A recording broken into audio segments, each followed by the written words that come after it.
భాగాన్ని చదవండి. ద్వితీయోపదేశకాండం 7వ అధ్యాయం 14 వచనం. మొదటి భాగాన్ని మాత్రం చదవండి. సమస్త జనముల కంటే ఎక్కువగా నీవు ఆశీర్వదించబడుతువు. సమస్త జనముల కంటే ఎక్కువగా నీవు ఆశీర్వదించబడుతువు. ఈరోజు మనం ఆరాధన కొరకైన వాక్యాన్ని, ఈ వాక్య భాగాన్ని ఆధారంగా చేసుకొని మనం కొన్ని మాటలు చూసుకుందాం.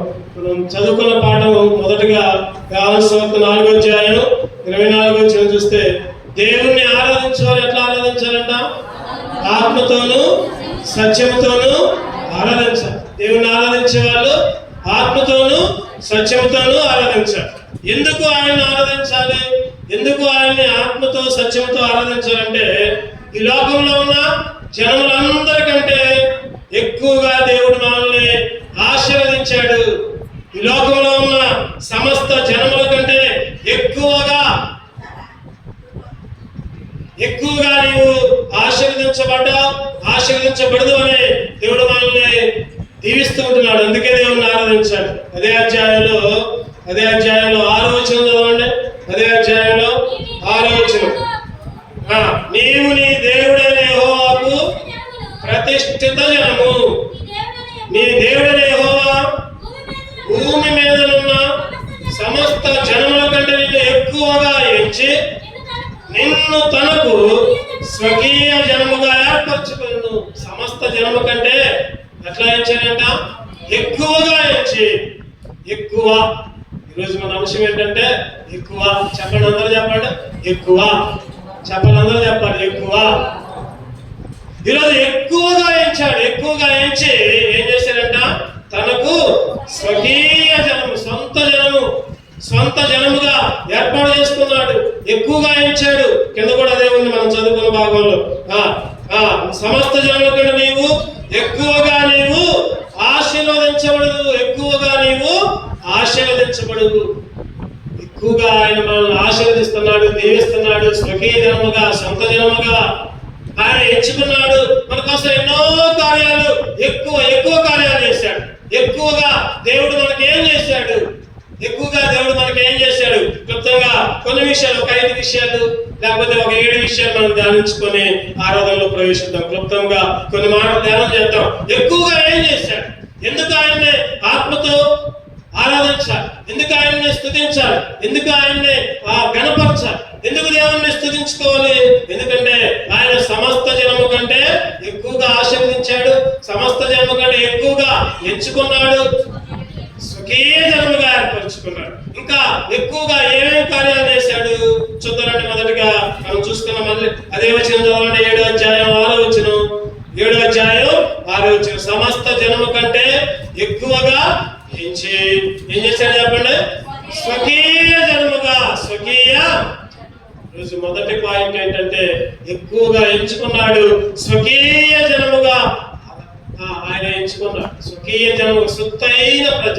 ఇంకో మాట చెప్పాలంటే ఆయన సొత్తుగా ఉన్నాం. యాకోబు పత్రిక 1వ అధ్యాయం 14వ వచనం చూస్తే, యాకోబు 1వ అధ్యాయం 14వ వచనం. ప్రతి వాడును తన స్వకీయమైన దురాశ చేత ఏడబడి మరులు కల్పబడిన వాడై శోధింపబడిను. స్వకీయమైన దురాశ. ఒకప్పుడు నువ్వు నేను ఎట్లా ఉన్నామంటే స్వకీయమైన దురాశతో ఉంటే ఆయన ఏం చేశాడంటే స్వకీయ జనముగా ఎంచుకున్నాడు. ఆయన స్వకీయ జనముగా ఎంచుకొని సొత్తైన ప్రజగా చేసుకున్నాడు. ఎక్కువగా ఎంచుకున్నాడు. ఒకప్పుడు నేను స్వకీయ దురాశలతో ఉన్నాను. ఆయన స్వకీయ దురాశలతో ఉన్నా. స్వకీయ ఆశలు అన్ని స్వకీయమైన దురాశలతో ఏడవబడి ఏం చేసామంట? ఏడవబడ్డామంట. దురాశల చేత ఏడవబడ్డాం.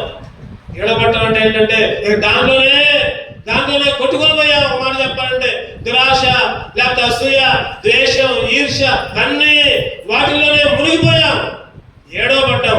అటువంటి పరిస్థితుల్లో దేవుడు తన సమస్త జన్మ కంటే ఎక్కువగా ఎంచి ఆశీర్వదించి స్వకీయ జన్మగా ఇస్తున్నాడు. అందుకనే ఆయన ఆరాధించాలి. 135 కీర్తన 4వ వచనం చూస్తే 135:4 వచనం చూస్తే స్వకీయ ధనముగా యెహోవా తన కొరకు యాకోబును ఏర్పరచుకొనెను. తనకు స్వకీయ జనముగా ఇశ్రాయేలును, యాకోబే కాదు, ఇశ్రాయేలే కాదు, ఈరోజు నువ్వు నేను కూడా ఆయనకి స్వకీయ జనం. మన పేరు పెట్టుకోవాలి అక్కడ, యాకోబు బదులు ఇశ్రాయేల్ బదులు నీ పేరు నా పేరు పెట్టుకోవాలి అక్కడ. ఆయన స్వకీయ జనముగా, స్వకీయ ధనముగా ఇశ్రాయేలుగా ఎంచుకున్నాడు. అందుకే దేవుని స్తుతించాలి, అందుకనే దేవుణ్ణి ఆరాధించాలి. ఎందుకంటే ఇప్పుడు మనం ఒకప్పుడేమో సైతాను జనం, ఇప్పుడేమో దేవుని సొంత జనం, స్వకీయ జనంగా మార్చబడ్డాం. ఆయన ఎక్కువగా ఎంచి స్వకీయ జనముగా ఆశీర్వదించాడు. అందుకే దేవుణ్ణి ఆరాధించాలి. మొదటిగా ఎక్కువగా వేస్తున్నాడు, అందరికంటే సమస్త జనము కంటే ఎక్కువగా ఎంచుకున్నాడు, అందుకే ఆరాధించాలి. రెండవది చూద్దామంటే యోహాను సువార్త 15వ అధ్యాయం, యోహాను సువార్త 15:13 వచ్చాడు. యోహాను సువార్త 15:13 తన స్నేహితుల కొరకు తన ప్రాణము పెట్టువాని కంటే ఎక్కువైన ప్రేమ గలవాడు ఎవడు కూడా లేడు. తన స్నేహితుల కొరకు కంటే ప్రాణం పెట్టేవాని కంటే ఎక్కువైన ప్రేమ గలవాడు ఎవడు కూడా. ఈరోజు రెండవదిగా, మొదటిగా ఎక్కువగా ఎంచి స్వకీయ జనంగా వేసుకున్నాడు. రెండవదిగా ఎక్కువగా ప్రేమించి ప్రాణం పెట్టాడు. చెప్పండి, రెండవదిగా ఏం చేశాడు? ఎక్కువగా ప్రేమించి ప్రాణం పెట్టాడు. మొదటిగా ఎక్కువగా ఎంచుకొని స్వకీయ జనంగా వేసుకున్నాడు. రెండవదిగా ఎక్కువగా ప్రేమించి ప్రాణం పెట్టాడు. ఈరోజు ప్రాణం పెట్టే వాళ్ళు ఎవరైనా ఉన్నారా? ఎవరు కూడా లేరు, ఎవరు కూడా లేరు. స్నేహితుల కంటే ఇక్కడ ఒక మాట ఉంది, తన స్నేహితుల కొరకు తన ప్రాణం పెట్టువాని కంటే. ఈరోజు స్నేహితులు కూడా ప్రాణం పెట్టరు, భార్య పెట్టదు, భర్త పెట్టడు, పిల్లలు పెట్టరు, ఎవరు కూడా ప్రాణం పెట్టే వాళ్ళు ఎవరు లేరు. అరే ఏం లేదు, మంచిగా చూసుకోండి అన్నా కూడా చూసుకోండి, అన్ని సంపాదించి పెట్టి ఇల్లు కట్టించి పొలాలు పెట్టి కొడుకులకి కోడలకి పెట్టి అన్ని చేస్తే అసలు సరిగా చూసుకొని కూడా చూసుకోవట్లా. కొంతమంది తల్లిదండ్రులు సరిగ్గా చూసుకోవట్లా, అత్తమామను కూడా సరిగ్గా చూసుకోవట్లా. ఇంకా ప్రాణం సంగతి తర్వాత, ముందు సరిగ్గా చూసుకోలేకపోతున్నారు. ఈరోజు దేవుడైతే ఎక్కువగా ప్రేమించి ఏం చేశాడంట? ప్రాణం పెట్టాడు. భార్య మీద కోపడ్డాడు, ప్రేమించాడు. 12 సంవత్సరాలు దాసుడిగా చేశాడు. లేయాకు ఒక 7 సంవత్సరాలు, తర్వాత రాహేలుకు ఒక 7 సంవత్సరాలు దాసుడిగా ఉన్నాడు, చేసుకున్నాడు. ఒక సందర్భంలో ఉంటుంది, యాకోబు కోపము రాహేలు మీద రగులు కొలగా అన్నాడు. అంటే ఎంతో ప్రేమించి పెళ్లి చేసుకున్నా కూడా కోపం అంట. చదవండి అన్నమాట, ఎక్కడుందన్నమాట? ఆది కాండం ఎవరు చదువుతారు? ముందు చూసి చదవండి. ఒక సందర్భంలో ఉంటుంది, యాకోబు కోపం అంటే రాహేలు మీద రగులు కొన్నదంట. ఆదికాండం 30:2 వచ్చాడు. ఆదికాండం 32, యాకోబు కోపము రాహేలు మీద రగులు కొనగా. భర్త ప్రేమ అట్లా ఉంటుంది, భార్య ప్రేమ అట్లా ఉంటుంది, పిల్లల ప్రేమ అట్లా ఉంటుంది, తల్లిదండ్రుల ప్రేమ అట్లా ఉంటుంది. ఈరోజు ఎవరి ప్రేమ కూడా కళ్ళ కపటము కలిగిందే, అంత కపట ప్రేమ, అంత మాయ ప్రేమ. ఈ మధ్య ఒక సిస్టరు ప్రార్థనకు వచ్చే సిస్టరే, వాళ్ళ అమ్మని వాళ్ళ నాన్న చాలా జాగ్రత్తగా చూసుకుంటుంది. నేను పోయినప్పుడల్లా, నేను చూసినప్పుడు అబ్బా భలే చూసుకుంటుందిగా, ఎంత ప్రేమతో చూసుకుంటుందో తల్లిదండ్రులు అని అనుకున్నాను. తర్వాత నేను వాళ్ళ ఇంటికి పోయిన తర్వాత సిస్టర్ లేదు, వాళ్ళ అమ్మ ఉంది. అమ్మ చెబుతుంది, మీ అమ్మాయి బాగా చూసుకుంటుందిగా అంటే ఆమె చెబుతుంది కదా, అయ్యా బాగా చూసుకుంటుంది, కారణం ఏంటంటే నా ఆయనకున్న డబ్బు కోసం. నా దగ్గర బంగారం ఉంది, తర్వాత డబ్బు ఉంది బ్యాంకులో, ఇక నాకు ఆ డబ్బు బంగారం ఆమెకే ఇవ్వాలంట. అప్పుడప్పుడు మమ్మల్ని అడుగుతా ఉంటది. అంటే బంగారం ఉంది కాబట్టి, డబ్బులు ఉన్నాయి కాబట్టి చూసుకుంటుంది, లేకపోతే చెప్పండి చూసుకుంటుందా? ఈరోజు ప్రేమ, డబ్బు మీద ప్రేమ, బంగారం మీద, లేకపోతే ఆస్తుల మీద, ఇళ్ళ మీద సరిగా చూసుకోవట్లా. అసలు ప్రేమ చూపించలే ఎవరు, ఒకరి మీద ఒకరు ప్రేమ లేదు. భర్త భార్యల ప్రేమ, మనకు చక్కటి పాట కూడా ఉంది, భార్య భర్తల ప్రేమ, తల్లిదండ్రుల ప్రేమ, కుమారుల ప్రేమ. ఈరోజు అంతకంటే ఎక్కువగా ప్రాణం పెట్టే ప్రేమ ఎవరిది చెప్పండి? దేవుడైనా యేసుక్రీస్తు, మన ప్రభు అయిన యేసుక్రీస్తు. ఆయన ప్రాణం పెట్టే ప్రేమ, స్నేహితుల ప్రేమ. స్నేహితులు ఉన్నారు, బైబిల్లో కూడా ఒక 2 స్నేహితులు ఉన్నారు. ఎవరెవరు? దావీదు, యోనాతాను. దావీదు వాళ్ళ ప్రేమ కూడా విడిపోయింది ఒకనొకప్పుడు. భర్త భార్యల ప్రేమ విడిపోయింది, తల్లిదండ్రుల ప్రేమ విడిపోయింది.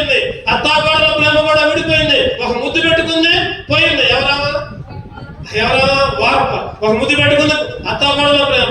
ఈ లోకంలో ఉన్న ప్రేమలన్నీ కల్పితాలే. ఈ లోకంలో ఉన్న ప్రేమలన్నీ మాయ ప్రేమ, మోస ప్రేమ. మనం ఉపయోగం లేవనుకోండి, అప్పుడు ప్రేమించితే అప్పుడు గొప్ప. మన వల్ల ఏ ఉపయోగం లేకపోయినా మనం మంచిగా చూసుకుంటే అది ప్రేమ. స్నేహితుల కొరకు ప్రాణం పెట్టేవారి కంటే ఎక్కువ ప్రేమ గలవాడు ఎవడు? ఎక్కువ ప్రేమ కలిగిన వాడు ఎవరు? ఎక్కువగా ప్రేమించి నా కొరకు ప్రాణం పెట్టావు. చెప్పండి, ఆయన ఏం చేశారు? మనల్ని ప్రేమించాడు కాబట్టి దేవుడు లోకం ఎంతో ప్రేమించాడు. పూర్తి చేయండి ఆ వాక్యాన్ని. కాగా తన ద్వితీయ కుమారుని లోకానికి పంపాడు. ఒకే ఒక్క కుమారుని లోకానికి పంపాడు. ఎందుకంటే ప్రేమించాడు కాబట్టి ఆ ప్రేమ కార్యం చూపించింది. అక్కడ ఆ ప్రేమ ప్రాణం పెట్టి అంత ప్రేమగా ఈ లోకానికి వచ్చింది. రిక్తుడిగా చేసుకొని తను తాను. ఈరోజు దేవుడు ఎక్కువగా ప్రేమించాడు. మూడవదిగా చూద్దామండి. యాకోబు పత్రిక 4వ అధ్యాయం 6వ వచనం. యాకోబు పత్రిక 4:6. కాదు కానీ ఆయన ఎక్కువ కృపనిచ్చును. చాలు. ఆయన ఎక్కువ కృప. మన అంశం ఏంటంటే చెప్పండి, ఏంటి మన అంశం? ఎక్కువ. ఈరోజు మన అంశం ఏంటంటే ఎక్కువ. ఒకటోది చెప్పండి. ఒకటోది ఎక్కువగా ఎంచి స్వకీయ జన్మగా చేసుకున్నాడు. రెండవదిగా ఎక్కువగా ప్రేమించి ప్రాణం పెట్టాడు. మూడవదిగా ఎక్కువగా కృపనిచ్చాడు. ఎక్కువగా ఆయన కృప లేదే మనం ఏ పాటి వాళ్ళం. ఆయన కేవలము ఆయన కనికరము, ఆయన కృప ద్వారానే ఆయన ఎక్కువ కృపనిచ్చును. ఎక్కువ బలహీనతలో కృపించాడు, బలంలో కృపించాడు, శోధనలో కృపించాడు, అనారోగ్యంలో కృపించాడు.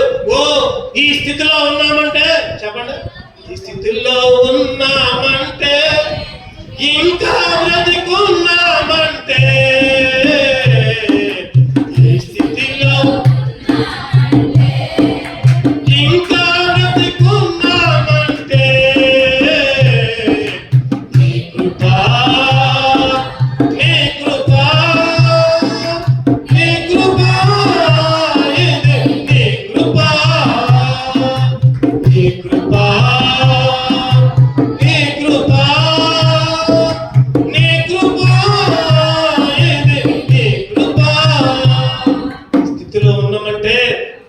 ఈరోజు దేవుని మందిరంలో కూర్చున్నామంటే, ఈరోజు బ్రతికి ఉన్నామంటే, ఒక ఆయన అంటాడు, దేవుడు నాకేం మేలు చేసిండు, దేవుడు నాకేం చేసిందని దేవుని స్థుతించాలి.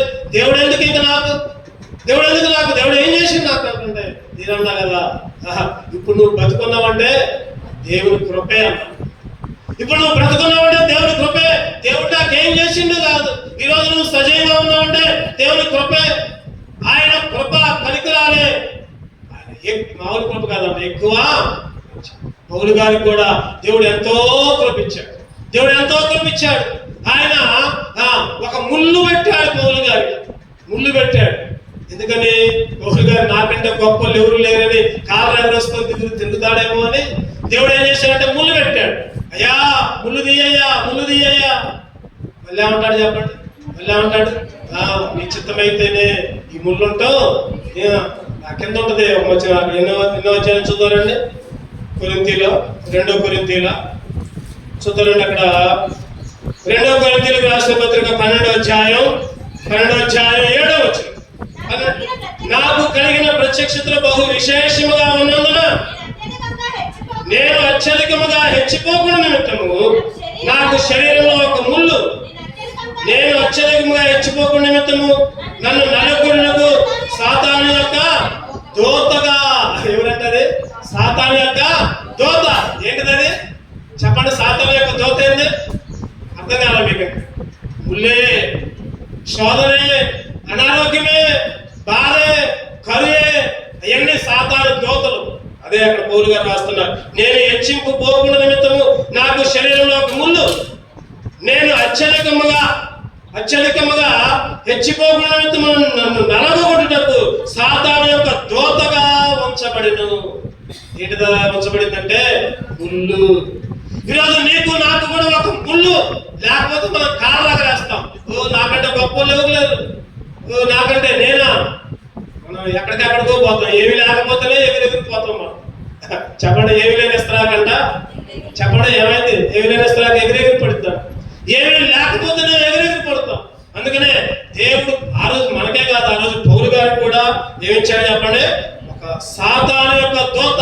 సాతాను దూత నీకేదైనా కష్టం వచ్చిందంటే, నీకేదైనా శోధన వచ్చిందంటే, నీకేదైనా ఇబ్బంది వచ్చిందంటే, నీకేదైనా అనారోగ్యం వచ్చిందంటే, అది సాతాను దూత. గుర్తుపెట్టుకోండి, సాతాను దూతని దేవుడు ఇచ్చాడు.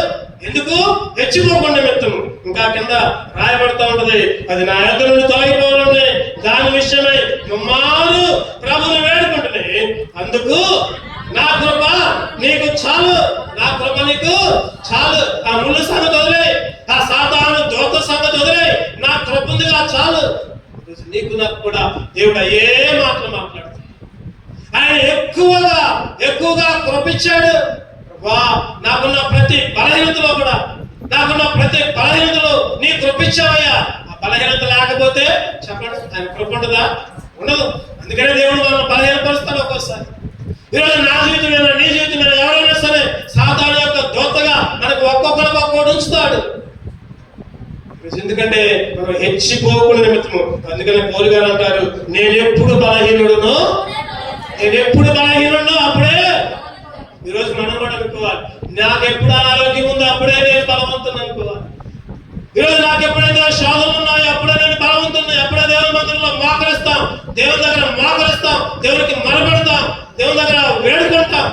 బలహీనత లేకపోతే, ముళ్ళు లేకపోతే, శోధన లేకపోతే దేవుడి దగ్గరికి రాము. మన సంగతి తెలుసు దేవుడికి, అందరికి, మన అందరి సంగతి దేవుడికి తెలుసు. వీళ్ళకి అది లేకపోతే నా దగ్గరికే రాదు అనుకునే నీకు నాకు ఒక ముళ్ళు పెడతాడు. ప్రభువా నాకు ఎక్కువగా ఏమిచ్చావు? కృపించావయ్యా, ఎక్కువగా కృపించావు. ఎప్పుడు బలహీనం అప్పుడే బలవంతుంది, అప్పుడప్పుడు మేము చదువుకునేటప్పుడు, మేము చిన్నప్పుడు చదువుకునేటప్పుడు ఏమయ్యేదంటే, ఎప్పుడు చూసినా మా నాన్నగారు మా అమ్మగారు చదువుకోండి అనేవాళ్ళు. మేము పుస్తకాల ముందు కూర్చోబెట్టుకొని అనుకునేవారు. నేను అనుకునేవాడు నాకు జనం వస్తే బాగా ఇవ్వాలనుకున్నాను. నాకు జనం వస్తే బాగు. ఏమైనప్పుడు చదువు తప్పితే స్కూల్కి పోవడం తప్పితే చదువుకోవడం తప్పింది. అప్పుడప్పుడు కొంతమంది ఫ్రెండ్స్ చెప్పేవాళ్ళు, అరే ఎల్లిపాయ సంకలో పెట్టుకుంటే, లేకపోతే ఉల్లిగడ్డ ఏదో సంకలో పెట్టుకుంటే వాళ్ళు వేడిగా ఉంటుంది, యాక్షన్ చేయండి. నిజంగా నేను కొన్నిసార్లు అట్లే రాగబిల్లో కూడా జనం వచ్చినట్టు యాక్షన్ చేశాను చదువు తప్పించుకోవడానికి. ఈరోజు చాలా మంది బలహీనులుగా కావాలని కోరుకుంటారు. ఏది లోకరీత్యా ఏదో మేలు కొరకు. కానీ ప్రభు దృష్టిలో ఎప్పుడు బలహీనమో అప్పుడే బలవంతులు. ఎప్పుడు బలహీనమో అప్పుడే దేవుని దగ్గరికి వస్తాం. ఎప్పుడు బాధ ఉంటే అప్పుడే ఆ రోజే దేవుని దగ్గరికి ఎక్కువ సార్లు వస్తాం. కూర్చున్నా, లేచిన, దేవా కాపాడయ్యా, దేవా ఈ రోగం తీసేయ్యా, దేవా ఈ శోధన తీసేయ్యా. ఏమి లేకపోతే దేవుణ్ణే తెలుసుకోవాలి. చెప్పండి, అవునా? ఈరోజు దేవుడు ఎక్కువ కృపించాడు. ఈరోజు ఒకటోది, దేవుడు మనల్ని ఎక్కువగా ఎంచుకున్నాడు, స్వకీయ జన్మగా. రెండవదిగా దేవుడు మనల్ని ఎక్కువగా ప్రేమించాడు, ప్రాణం పెట్టాడు. మూడవదిగా ఎక్కువగా కృపించాడు, బలపరిచాడు. నాలుగో చూద్దారండి. యోబు గ్రంథం 35. యోబు గ్రంథం 35:11. భూజంతువుల కంటే మనకి ఎక్కువ బుద్ధి నేర్పుచు ఆకాశ పక్షుల కంటే మనకి ఎక్కువ జ్ఞానము కలుగజేయచ్చు. నన్ను సృజించిన దేవుడు ఎక్కడున్నాడని అనుకున్న వారు ఎవరు లేరు. చాలు. ఈరోజు నాలుగో విషయముగా దేవుడు మనకి ఎక్కువగా ఏమిచ్చాడంటే బుద్ధి ఇచ్చాడు. ఎక్కువగా ఏమిచ్చాడంటే జ్ఞానం ఇచ్చాడు. ఎక్కువ జ్ఞానం, ఎక్కువ బుద్ధి. ఈ లోక బుద్ధి కాదు, లోక జ్ఞానం కాదు. లోక జ్ఞానము దేవుని దృష్టిలో ఏంటో చెప్పండి, వెరితనం. దేవుణ్ణి ఆరాధించే జ్ఞానం ఇచ్చాడు, దేవుని మందిరంలో గడిపే బుద్ధి ఇచ్చాడు. ఈరోజు బుద్ధి లేని జనులు దేవుని మందిరానికి దూరంగా ఉంటారు. జ్ఞానము లేని జనులు దేవుని సన్నిధికి దూరంగా ఉంటారు. ఈరోజు మనం దేవుని మందిరంలో ఉన్నామంటే చెప్పండి, దేవుడు బుద్ధి ఇచ్చాడు కాబట్టి, జ్ఞానం ఇచ్చాడు కాబట్టి. ఒకనొకప్పుడు నువ్వు నేను ఎట్లా అనుకున్నామంటే దేవుడు లేడని బుద్ధి ఎన్నో అధ్యాయం అది? కీర్తనలు చదవండి, 14వ అధ్యాయం. కీర్తనలు 14:1 పరిశుద్ధ గ్రంథం నుంచి. కీర్తనలు 14:1 దేవుడు లేడని బుద్ధిహీనులు తమ హృదయములో అనుకొన్నరు. దేవుడు లేడని బుద్ధిహీనులు తమ హృదయములో. ఈరోజు నువ్వు నేను కూడా బుద్ధి లేక ఈరోజు చాలా మంది దేవుడు ఏడవడం చూపిమను, నాకు కనపడమను, దేవుడు ఉంటే నాకు కనపడమను, దేవుడు ఉంటే నాకు అది చేయమను, దేవుడు ఉంటే నాకు ఉద్యోగం రమ్మను, దేవుడు ఉంటే నాకు అన్ని ఆస్తులు ఇవ్వమను. తండవాదు తెలివితే అతి తెలివి ఎక్కువైతే అంతే చేస్తారు. ఈరోజు దేవుడు లేడని బుద్ధిహీనులు తమ హృదయాల్లో అనుకుంటారు. దేవుడు లేకపోతే అసలు నువ్వు ఉండనే ఉండవు. ఈరోజు నువ్వు పీల్చుకునే గాలి, సూర్యుడు, చంద్రుడు, వాతావరణం, పగలు రాత్రులు, ఇదంతా మనుషులు చేసేదేనా చెప్పండి? రాత్రిగా అంటే ఒక మనిషి అంటే అయిద్దా చెప్పండి? పగులుగా అంటే అయిద్దా? దేవుడు సూర్యుడిని చంద్రుడిని వేరుపరిచి పగలకి సూర్యుడు, రాత్రికి వెన్నెలని పేరు పెట్టి. ఈరోజు దేవుడు లేకపోతే ఎన్ని ఆడ నుంచి వస్తాయి? ఈరోజు చాలా మంది బుద్ధిహీనులు. కాకపోతే దేవుడు ఈరోజు నీకు నాకు కూడా బుద్ధి ఇచ్చాడు, జ్ఞానం ఇచ్చాడు. దేవుణ్ణి ఆరాధించే మందిరంలో కూర్చొని దేవుని స్తుతించాలి అనే తలంపించాడు. బుద్ధి ఉంది కాబట్టి దేవుని దగ్గరకు వచ్చాడు. ఆయన ఎక్కువగా బుద్ధి ఇచ్చాడు. కొలస్సీ 2:3 ఒక చక్కటి మాట రాయబడుతుంది, చదవండి. కొలస్సీలకు రాసిన పత్రిక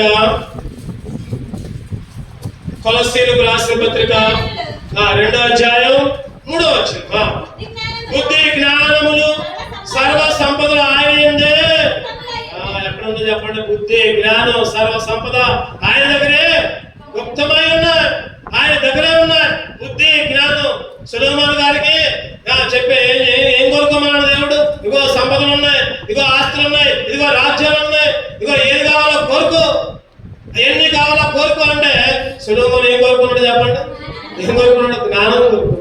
అయ్యా ఇగో ఇశ్రాయేలు ఇంతమంది ఉన్నారు కదా, వీళ్ళని నడిపించడానికి నాకు జ్ఞానం లేదయ్యా, నా జ్ఞానమే.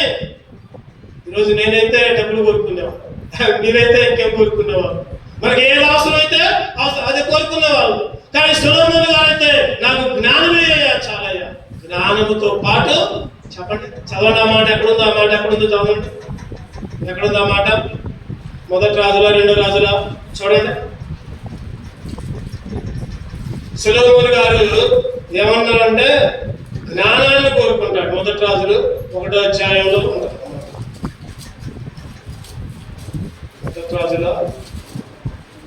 1 రాజులు కాదు, 2వ రాజులు కాదు, దినవృత్తాంతాల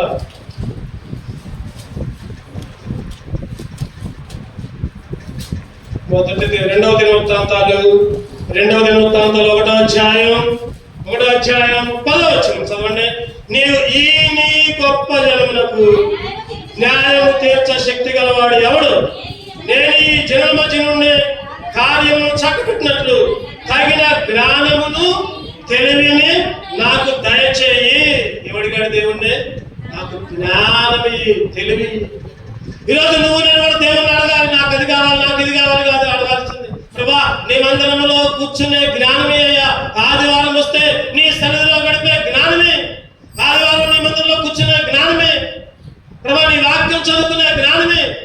ముందు అయ్యాడకంటే మిగిలిన దేవుడు ఖచ్చితంగా ఇస్తాడు. వాటికంటే సొలొమోను గారు అదే అడిగితే అన్ని ఇచ్చాడు, అన్ని. ఈరోజు నువ్వు నేను కూడా బుద్ధి జ్ఞానం, ఏ బుద్ధి కావాలి, ఏ జ్ఞానం కావాలంటే దేవుని స్తుతించే బుద్ధి కావాలి, దేవుని ఆరాధించే బుద్ధి కావాలి, దేవుని మందిరంలో గడిపే బుద్ధి కావాలి, దేవుని గణపరిచే బుద్ధి కావాలి. ఆయన ఏం చేశాడంటే ఏం చేశాడు చెప్పండి? ఎక్కువ బుద్ధి ఇచ్చాడు, ఎక్కువ జ్ఞానం ఇచ్చాడు. సామెతలు 22:3 ఒక చక్కటి మాట రాయబడుతుంది, చదవడం అన్నమాట. సామెతలు 22:3 బుద్ధిమంతుడు అపాయం వచ్చిన చూచి తాగును, జ్ఞానము లేని వారు యోచించి ఆపదలో పడుదురు. జ్ఞానము లేని వారు యోచించి ఆపదలో పడతారు. బుద్ధిమంతుడేమో అపాయం వచ్చిన చూచి 3 చేపల కథ అందరికీ తెలుసు. 3 చేపల కథ ఏంటిదా కథ చెప్పండి? 3 చేపల కథ. శరీరం ఎండిపోతుంది. ఒక చేప కదా, అయ్యో ఈ శరీరం ఎండిపోతుంది అట్లా. రెండో శాపం ఉన్నది కదా, ఎట్లా ఏం కాదు అప్పుడు చూసుకోవచ్చులే. మూడో శాపం ఉన్నదిగా, ఏమైతే ఒక శాపం ముందే తప్పించుకుంది. చెప్పండి, ఇంకోడు జాలు వచ్చాడు, చేపలు పడుతుంటే ఆ వల పట్టేటప్పుడు ఇంకో చేప ఆటోమేటిక్ తప్పించుకుంది. వాళ్ళు చెగిరి పడదు, అవతలకు పడది. మూడో చేప మాత్రం దొరికింది. ఆయన కోరైంది. ఏమైంది చెప్పండి?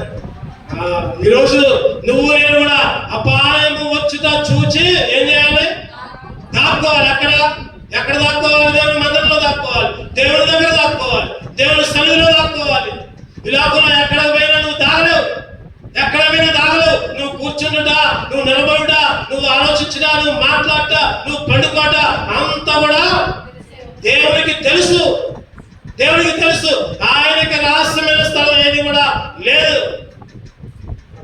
బుద్ధి ఒకప్పుడైతే ఆదివారం వస్తే ఎక్కడికెక్కడికో పోయేవాడిని. కానీ నువ్వు ఎక్కువ బుద్ధి ఇచ్చావు, ఎక్కువ జ్ఞానం ఇచ్చావు, నీ సన్నిధిలో గడిపే భాగ్యం ఇచ్చావని దేవుని స్తుతించాలి. చూద్దానండి, ఎన్నోది ఇది 4. 5 చూద్దానండి. 5గా 2వ దినవృత్తాంతాలు 32:7 వచ్చింది. 2వ దినవృత్తాంతాలు 32:7. మీరు దిగులు పడకుడి, ధైర్యము విడవకుడి. అష్షూరు రాజుకైనను అతనితో కూడా ఉన్న సైన్యం అంతటికైనను మీరు భయపడవద్దు. విస్మయముందు అతనికి కలిగిన సహాయం కంటే ఎక్కువ సహాయం. ఏంటి చెప్పండి? 5గా ఎక్కువ సహాయం. ఈరోజు దేవుడు అన్ని నీకు నాకు ఎక్కువగా ఇచ్చాడు, తక్కువ ఏం చేయడు. ఈరోజు నన్ను ఎక్కువగా ఎంచుకున్నాడు, స్వకీయజనముగా చేసుకున్నాడు. నన్ను ఎక్కువగా చెప్పండి. 2వదిగా ప్రేమించాడు, ప్రాణం పెట్టే కంటే ఎక్కువగా ప్రేమించాడు. 3వదిగా ఎక్కువ కృపించాడు, బలపరిచాడు. 4వదిగా ఎక్కువ జ్ఞానం ఇచ్చాడు. 5వదిగా ఎక్కువ సహాయం. ఆ రాజు కాదు, ఈ రాజు కాదు, వాళ్ళు కాదు, వీళ్ళు కాదు. ఒక్క దూతను పంపించాడు. ఆ ఒక్క దూత 185,000 మంది కాల్పలాన్ని సంహరించింది ఒక్క రాత్రిలో. ఒక్క దూత 185,000 మంది సైనికుల్ని సంహరించింది, తెగ నరికింది. ఈరోజు నీకు నాకు కూడా ఎక్కువగా సహాయం చేశాడు దేవుడు. ఎంతగా సహాయం చేశాడంటే చెప్పలేని సహాయం. ఈరోజు నీ జీవితంలో, నా జీవితంలో ఎంతో సహాయం చేశాడు దేవుడు. ఆయన కంటే సహాయం చేయగల వారు ఎవరు కూడా ఈ లోకంలో లేరు. ఆయన కంటే, ఆయన్ని నిజంగా వెంబడిస్తే, ఆయనతో పాటు నిజంగా ఉంటే, ఆయన అంగీకరిస్తే ఆయన సహాయం చేసేవాడు, విడిచిపెట్టేవాడు కాదు. ఒకసారి ఒక పెంచగాడంట రోడ్డు మీద అడుక్కుంటున్నాడు. ఆ పెంచగాడికి ఏముంటది? ఒక జోలు ఉంటుంది, ఒక బొచ్చి ఉంటుంది, ఒక కారు ఉంటుంది. అంతలోకి ఒక ఆయన వచ్చి, పిచ్చోడా ఇంకా అక్కడ రాజుగారు ఉన్నారు, రాజుగారి దగ్గరకు పోరా, నీకు అడుక్కునే బాధ తప్పింది, రాజుగారు ఏదో ఒక పని ఇస్తారు, రాజుగారు కోటలో ఉంచుకుంటారు, నీకు 3 పూట్ల అన్నం పెడతారు అంటే వీడు నిజంగానే అనుకున్నాడు. వచ్చి విడిపడేశాడు, కర్ర విడిపడేశాడు, రాజుగారి దగ్గరికి పోతుండేసరికి ఏం జరిగింది? రాజుగారి దగ్గర గేటు దగ్గర 2 బట్టలు వీటిలో పట్టుకొని ఆటారు. ఎక్కడికి? రాజుగారి దగ్గరికి. పో పిచ్చోడా, రాజుగారి దగ్గర నేను రాలేదు, పో ఎలగొట్టారు. మళ్ళీ బొచ్చదువులు ఆడుకున్నాడు, కర్రదువులు ఆడుకున్నాడు, మళ్ళీ కూర్చున్నాడు, అడుగుకుంటాడు. రాజుగారి దగ్గరికి పోవాలంటే మాటలా ఆఫ్ చేసి ఆ విధంగా మళ్ళీ అడుగుతున్నాడు. మళ్ళీ ఇంకోసారి ఇంకొక ఆయన వచ్చింది. ఈసారి ఇంకొక ఆయన వచ్చి, అరే పిచ్చోడా, రాజుగారి దగ్గర పోరా అసలు నీకు అడుక్కునే బాధ తప్పిదయ్యా, పోయానయ్యా, అన్ని విసిరేసిపోయా. ఆ గేట్ దగ్గర 2 ఆపారు. రాజుగారి దగ్గరికి నిన్ను పంపిమన్నారయ్యా అన్న. అవునా? అయితే నాతో పాటురా లే. ఈసారి వచ్చా, కర్ర పడేలా, మళ్ళీ ఆడబడితే మళ్ళీ కావాలనుకుని పడేలా అట్నే సంకలో పెట్టుకున్నాడు. పోతా ఉన్నాడు, అడుగులు అడిగేసుకుంటా. ఏమేమో ముందు పోతున్నాడు, వెనక వస్తున్నాడు, అడుగులు అడిగేసుకుంటూ పోతున్నాడు. గేటు దగ్గరకు వచ్చి, గేటు దగ్గర మళ్ళీ బడులు గిట్లు పెట్టారు, ఆపారు. అప్పటికే నేను రానే రమ్మన్నాడు, నేనమ్మంటే రమ్మన్నాడు. ఆయన చెప్పాడు, కుదరండి, మీరు వదిలేసే రా. లోపల పోయాడు. ఈసారి ఆయన అడుగులో అడిగేసుకుంటూ పోయాడు, లోపలికి అడుగులో అడిగేసుకుంటూ పోయాడు. పోయాడు, లోపల కూర్చోమన్నాడు. మంచి కుర్చీ, ఆయనకు మంచి విందు, ఒక విందు భోజనం వచ్చింది. ఆశ్చర్యపోతున్నాడు, ఏంటి నాకు ఇన్ని సంప్రదాయాలు చేస్తున్నారు ఆశ్చర్యపోయాడు. అంతలోకే రాజుగారు వచ్చి ఇక్కడ నుంచి ఈ బొచ్చాకర్లా నీకు, ఇగో ఈ కర్రాకర్లా, ఇగో ఈ బట్టలనే తీసే, అక్కడ మంగళవారం మొత్తం కత్తిరించుకో, మంచిగా స్నానం చేయి, ఇక ఎక్కువ గదింది, ఆ గదిలో ఉండు నువ్వు. ఏంటయ్యా, ఏంటి సంగతి, ఏంటి నేనే నాలో ఏం గొప్పదనం ఉంది, ఎందుకు నన్నంత మర్యాద చేస్తున్నారంటే, నువ్వు ఎవరెమ్మటి వచ్చావో తెలుసా? యువరాజు ఎమ్మటి వచ్చావు, మా అబ్బాయి ఎమ్మటి వచ్చావు. నువ్వు ఏమన్నారు చెప్పండి? నువ్వు మా అబ్బాయి రాజ్యానికి కాబోయే రాజు, ఆయన అడుగులో అడుగేసుకుంటూ వచ్చావు, మా అబ్బాయి ఎమ్మటి వచ్చావు, మా అబ్బాయి నిన్ను మంచిగా చూసుకోమన్నాడు. ఇగో ఆ గదిలో ఉండిపో, మంచిగా స్నానం చేయి, ఇక నీకు రాజభోజనమే, అడుక్కునే బాధ లేదు, నీకు హాయిగా ఉండు. ఆశ్చర్యపోయాడు. అబ్బా, అడుగులు అడిగేసుకుంటూ వస్తే ఎంత సహాయమా నాకు. ఆశ్చర్యపోయాడు. యువరాజు వచ్చాడు, ఇక నీకేం బాధలా, నా పక్కనే ఉండు, ఏదో ఒక పని చేసుకుంటుండు, ఈ రాజ్యంలో ఎవరు కూడా నీ జోలికి. ఎంత ధైర్యం, ఎంత ఆనందం, ఎంత సంతోషం. నిజంగా అడుక్కునేది ఎవరో తెలుసా? నువ్వు నేనే పిచ్చిగాళ్ళ లోకంలో ఉంటే ఆ యువరాజు ఎవరో తెలుసా? దేవుడు ఒక్కగానే ఒక కుమారుడు యేసుక్రీస్తు ఈ లోకానికి వచ్చి నన్ను వెంబడించండి అన్నాడు. ఆయన వెంబడించాం. ఆయనతో పాటు ఎక్కడికి వెళ్ళాం మనం కూడా? చెప్పండి, ఎక్కడికి వెళ్ళాం? పరలోక రాజ్యానికి వెళ్ళాం. ఇంతకంటే సహాయం ఇంకేమైనా ఉంటుందా? చెప్పండి, ఇంతకంటే సహాయం ఇంకేమైనా ఉంటుందా? ఏమిచ్చినా ఆయన రుణాన్ని మనం తీర్చుకుంటాం. ఎక్కువ సహాయం చేశారు. ఇంకోటి చూద్దామండి, ఆ రోజుగా క్లుప్తంగా చదువుకొని ముగించుకుందాం. సామెతలు 18:24. సామెతలు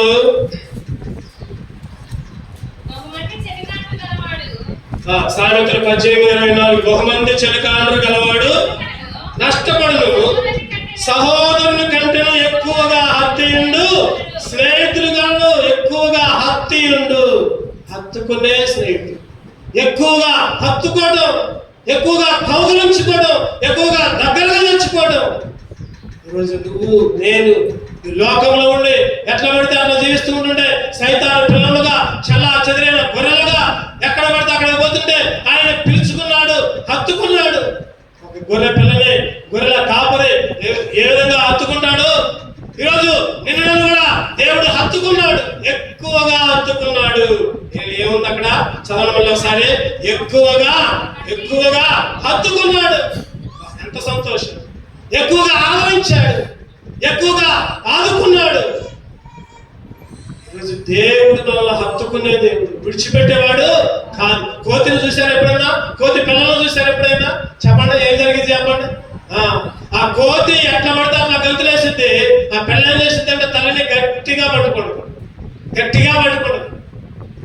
అసలు ఎంత గోడకు దిగినా, చెట్లకి దిగినా పిల్ల వదిలిపెడదు, హత్తుకోని ఉంటుంది. ఈరోజు పిల్ల తల్లిని ఏ విధంగా హత్తుకుందో, ఈరోజు మనల్ని దేవుడు అంతకంటే గొప్పగా హత్తుకున్నాడు. అందుకే దేవుడిని ఆరాధించాలి. ఎక్కువగా హత్తుకున్నాను ఆయన, నన్ను వదిలిపెట్టలేదు. నేను వదిలిపెట్టి పక్కకు పోయినా సరే ప్రభా నువ్వు లాగి మరి హత్తుకుంటున్నావు. వంకర త్రోవల్లో పోయినా కూడా దేవుడు లాగి, ఇదే సరైన త్రోవ, ఇగో దీన్ని వెంబడించు. ప్రభా నీ మార్గాల్లో నన్ను నడిపిస్తున్నావయ్యా, నువ్వు హత్తుకునే దేవుడు అయ్యా. అందుకే నిన్ను ఆరాధిస్తాను, అందుకే నిన్ను స్తుతిస్తాను. ఎన్ని శోధనలు వచ్చినా, ఎన్ని బాధలు వచ్చినా, ఎన్ని కష్టాలు వచ్చినా, ఎన్ని ఇరుకులు వచ్చినా, చెప్పండి, ఎన్ని బాధల్లో దేవుడు హత్తుకోవాలి మనల్ని. ఎన్ని బాధల్లో హత్తుకోవాలి దేవుడు. ఎన్నో బాధలు, ఎన్ని శోధనలు మన జీవితంలో. జీవితమనే యాత్రలో చనిపోయేదాకా ఒక యాత్ర, ఒక మార్గం. ఈ మార్గంలో ఎన్నో రాళ్ళు, ఎన్నో కష్టాలు, ఎన్నో శోధనలు, ఎన్నో అవమానాలు, ఎన్నో నిందలు, ఎన్నో అనారోగ్యాలు, ఎన్నో సూడిపోడు మాటలు, ఎన్నో శోధనలు. సియోను మార్గములో పలు శోధనలు రాగా, సియోను పలు శోధనలు రాగా, సాతాను జయించుటకు విశ్వాసము పెంచెదవి, సాతాను జయించుటకు విశ్వాసము పెంచెదవి.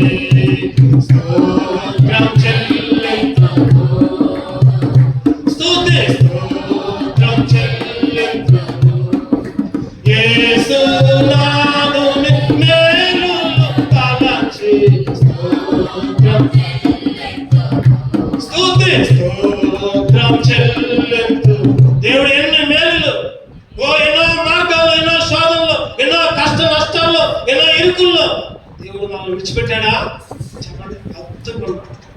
ఎక్కువగా హత్తుకున్నావయ్యా, ఎక్కువగా హత్తుకున్నావు. అందుకే నిన్ను చివరిగా ఇంకొకటి చూసుకొని ముగించుకున్నాం, సమయం లేదు. క్లుప్తంగా లోకాసు వార్త 7వ అధ్యాయం 43 లోకాసు వార్త 7:43.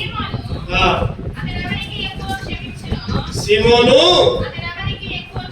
అతడు ఎవరికి ఎక్కువగా క్షమించను, వాడే నాకు తోచుచున్నదే.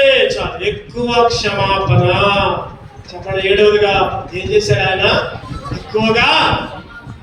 చెప్పండి, అప్పుడు చెప్పండి వరుసలో. 1వది ఎక్కువగా ఎంచుకున్నాడు స్వకీయముగా. 2వదిగా ఎక్కువగా ప్రేమించాడు, ప్రాణం పెట్టాడు. 3వదిగా ఎక్కువగా కృపించాడు, అలా బలవంతులుగా చేశాడు. 4వదిగా ఎక్కువగా బుద్ధి జ్ఞానం ఇచ్చాడు.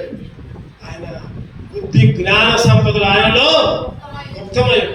5వదిగా ఎక్కువగా సహాయం చేశాడు. ఆయన ఎక్కువగా సహాయం. 6వదిగా ఎక్కువగా హత్తుకున్నాడు. 7వదిగా ఎక్కువగా నన్ను ఎన్నో మాటలు తిట్టాను, నన్ను ఎన్నో దూషించాడు. వాళ్ళని నేను క్షమించలేదనుకోండి, చెప్పండి, వాళ్ళని నేను క్షమించలేదనుకోండి, నేను వాళ్ళ దగ్గర కూర్చోలేదనా? నేనే నా గురించి నేను చెప్తాను. ఎవరో నన్ను ఎన్నో మాట్లాడినారు, ఎన్నో తిట్టారు, నాకు ఎంతో అపకారం చేశారు. వాళ్ళ తర్వాత వచ్చి మాట్లాడారు అనుకోండి, మరి మాట్లాడలేదనుకోండి, ఏమైనప్పుడు నేను బల్ల ఇయ్యగలనా? నేనేనంతే, మీరేనంతే. ఈరోజు ఎందుకు ఈ మాట చెప్తున్నాడు? దేవుడు మనల్ని ఎక్కువగా క్షమించాడు. తూర్పు నుంచి పడమర ఎంత దూరము చెప్పండి? మన పాపాలనే అంత దూరముగా, మన పాపాలనే. ఎబ్రీయులకు రాసిన పత్రిక ఉంటుంది, నీ పాపాలని నేను అన్నాడు కూడా జ్ఞాపకము చేసుకును. నీ పాపాలను కూడా జ్ఞాపకం చేసు, నీ వీపుకి వెనకాల పాపాలన్నీ చేసుకున్నాడు అంటే కనపడ. ఈరోజు దేవుడు ఎక్కువగా క్షమించాడు. ఎక్కువగా దేవుని ఎందుకు ఆరాధించాలంటే, దేవుని ఎందుకు స్థుతించాలంటే, ప్రభా ఎక్కువగా ఈ లోకంలో ఎవరు కూడా నన్ను క్షమించలేదయ్యా, ప్రభా నువ్వు మాత్రమే నన్ను. ఆది నిబంధన ప్రకారం ఆది నిబంధన ప్రకారం, ధర్మశాస్త్ర ప్రకారం ఒక ఆదివారం, ఒక విశ్రాంతి దినము, ఆదివారం దేవుని మందిరంలో గడకపోతే ఒక గొర్రెనే బలి ఇయ్యాలంట. చెప్పండి. ఒక ఆదివారం దేవుని మందిరంలోకి రాకపోతే ఏం చేయాలి? బలి. ఒక పాపం చేస్తే, ఒక తప్పు చేస్తే ఒక బలి ఇయ్యాలి. ఒక మేకను బలి చేయాలి. లెక్క పెట్టండి. ఇప్పుడు ఎన్ని పాపాలు చేస్తే ఎన్ని గొర్రెలు మనం బాకీ ఉన్నాము? చెప్పండి. ఎన్ని గొర్రెలు దేవుడికి బాకీ ఉన్నాము? ఎన్ని మేకలు బాకీ ఉన్నాము?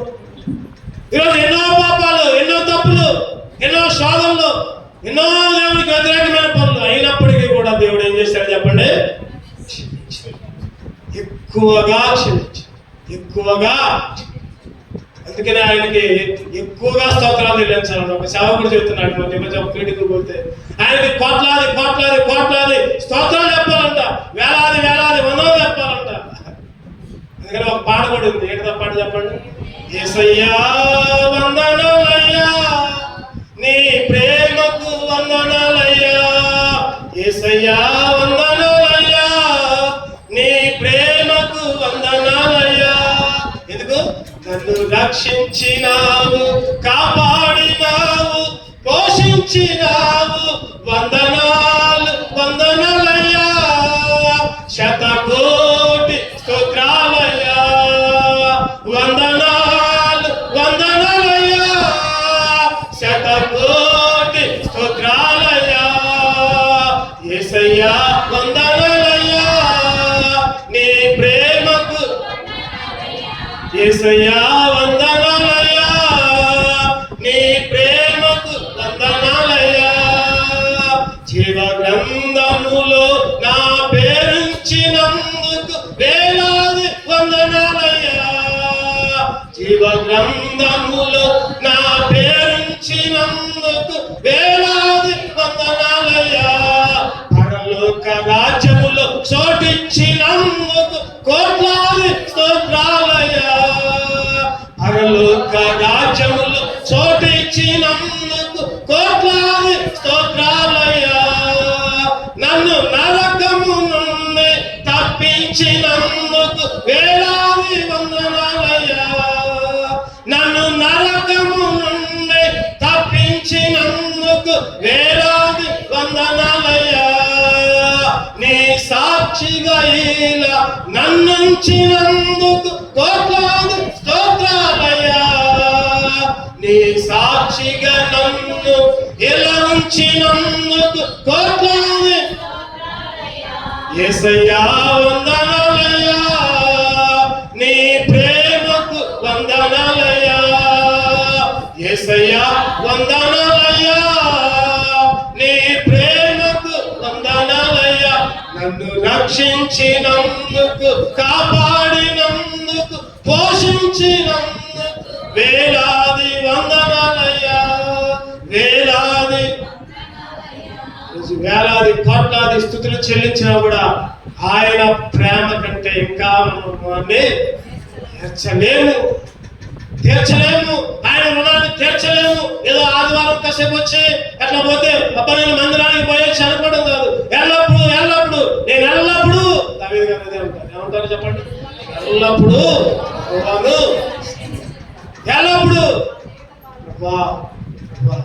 అందుకేనయ్యా ఆత్మతో సత్యం. దేవుని ఆరాధించేవారు మనం చదువుకున్న భాగం అంటే వ్యవహార 4:4 దేవుని ఆత్మ కనుక ఆయన ఆరాధించేవారు ఆత్మతోనూ సత్యముతోనూ. చదువుకున్న మూలపాఠం మళ్ళీ ఒకసారి చదవండి. ద్వితీయోపదేశకాండం 7:14 మళ్ళీ ఒకసారి ఆ వచనం చదువుకొని మనం ఆరాధనలోకి వెళ్తాం. 7:14 సమస్త జనముల కంటే ఎక్కువగా నీకు ఆశీర్వదించబడదు. ఎక్కువగా అంశంలో చెప్పడం వల్ల ఒకసారి ఉంటుంది. ఎక్కువగా ఎంచుకున్నావయ్యా, స్వకీయ జన్మగా చేసి. రెండవదిగా ఎక్కువగా ప్రేమించావు, జ్ఞానం పెట్టావు. ఎక్కువగా ప్రేమించావు, జ్ఞానం పెట్టావు. మూడవదిగా ఎక్కువగా కృపించావు, బలపరిచావు. నాలుగవదిగా ఎక్కువగా బుద్ధి జ్ఞానం ఇచ్చావు. ఐదవదిగా ఎక్కువ సహాయం చేశావు. ఆరవదిగా ఎక్కువగా హత్తుకున్నావయ్యా. ప్రభా ఎక్కువగా క్షమించావు. ఎప్పటికప్పుడు క్షమాపణ అడగగానే క్షమించావు. ఏమిచ్చినది స్తుతించావు, ఏమిచ్చినది కనపరచావు. దేవుని ఆరాధించుకుందాం. అటువంటి ఆరాధించే భాగ్యాన్ని దేవుడు మనకే అనుగ్రహించును గాక. దేవుడి వాక్యాన్ని దీవించును గాక. 2 నిలబడదాం. ఒక పాట పాడుకుంటుండగా